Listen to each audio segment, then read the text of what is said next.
लोकांना आमच्या देशामध्ये महाराष्ट्रामध्ये शरिया कायदा लागू करायचा आहे। ही जी काय आरेरावी आणि ही जी काय दादागिरी आहे त्यांनी त्यांच्या पाकिस्तान आणि बांगलादेशमध्ये जाऊन दाखवावी। त्याच्यावरती गृहमंत्र्यांनी लक्ष घातलं पाहिजे। काही प्रमुख लोक धारावीतले सर्व पक्षीय आयुक्तांना भेटलेले आहेत। मेन जी एका बाजूला वक्फची प्रॉपर्टी जप्त करणे, केंद्र सरकारने या संबंधात विधेयक आणलाय का अशांतता मागवण्याचा प्रयत्न। दुर्दैव आहे की सातत्याने महाराष्ट्र सरकार हे सातत्याने लॉ अँड ऑर्डर याच्या बाबतीत गृह मंत्रालय पूर्णपणे फेल झालेलं आहे। अनधिकृत बांधकामाच्या बाबतीमधली जर कारवाई असेल तर ती देखील समजून घेतली पाहिजे।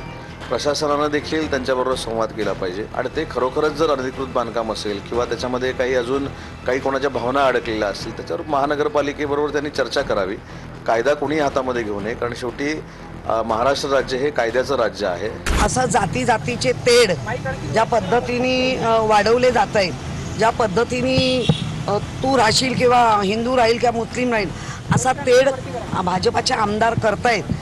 कुठेतरी गृहमंत्री जिम्मेदार आहेत ता घेण्यासाठी कोणत्याही पातळीवर आपण जाऊ शकतो, वारंवार स्पष्ट करून दिलेले आहे।